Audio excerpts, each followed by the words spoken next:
আজকে সেই কথা মনে করে আমাদের স্পষ্ট ভাষায় বলে দিতে হবে, স্বাধীনতার জন্য যারা যুদ্ধ করেছে, যারা জীবন দিয়েছে এবং যার স্বাধীনতা ঘোষণার আহ্বানে তারা সমস্ত বাধা বিপত্তি ত্যাগ করে নিজের জীবন যৌবনের মায়া ত্যাগ করে মুক্তিযুদ্ধে ঝাঁপিয়ে পড়েছিল, সেই মুক্তিযোদ্ধারা হচ্ছে বাংলাদেশের শ্রেষ্ঠ সন্তান।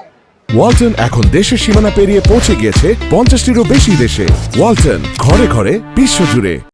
এবং আজকে সেই কথা স্মরণ করিয়ে দেওয়ার জন্য, সেই কথা আমরা তাদের প্রতি শ্রদ্ধা জানানোর জন্য আজকে এখানে এসেছি।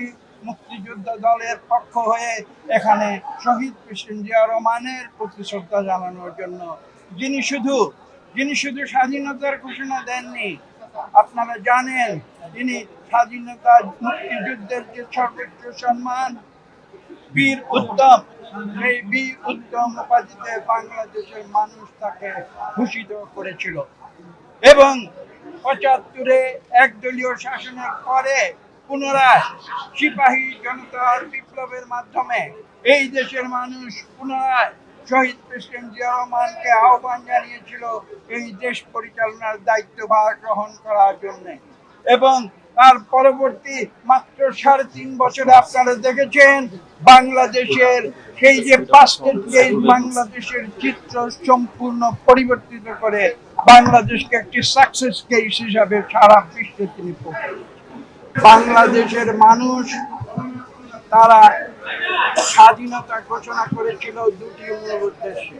তার প্রথমটি হচ্ছে গণতন্ত্র, তার দ্বিতীয়টি হচ্ছে বাংলাদেশের দরিদ্র মানুষের অর্থনৈতিক মুক্তি। কাজে আমরা সেই উদ্দেশ্যে কাজ করে যাচ্ছি। শহীদ প্রেসিডেন্ট জিয়া রহমানের নীতি অনুসরণ করে পরবর্তীতে দেশনেত্রী বেগম খালেদা জিয়ার যে প্রদর্শিত আপসহীন রাজনীতি, সেই রাজনীতি অনুসরণ করে এবং সর্বশেষ আমাদের ভারপ্রাপ্ত চেয়ারম্যান লন্ডন থেকে বিগত প্রায় ১ দশক ধরে যেভাবে বাংলাদেশ থেকে আওয়ামী স্বৈরাচার উৎখাতের জন্য আমাদেরকে দিক নির্দেশনা দিয়েছেন। আমরা জীবন দিয়েছি, মামলা মোকদ্দমা খেয়েছি, গুম হয়েছি, খুন হয়েছে আওয়ামী লীগের অত্যাচারে।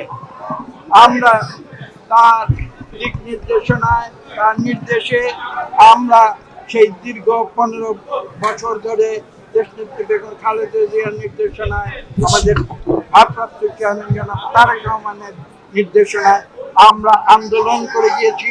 যে আন্দোলন আজকে থেকে ১ বছর আগে তার চূড়ান্ত পর্যায়ে ছাত্র জনতা যখন সেই আন্দোলনে যোগ দেয়, তাদের বৈষম্য বিরোধী আন্দোলন এক পর্যায়ে গিয়ে এই দেশ থেকে স্বৈরাচার অপসারণ, হাসিনা বিদায় আন্দোলনের রূপ নেয়, যার চূড়ান্ত পরিণতি হয়েছিল ৫ই আগস্ট। আমি একটু আগে বলেছি, স্বৈরাচারী সরকার পালিয়ে যেতে বাধ্য হয়েছে।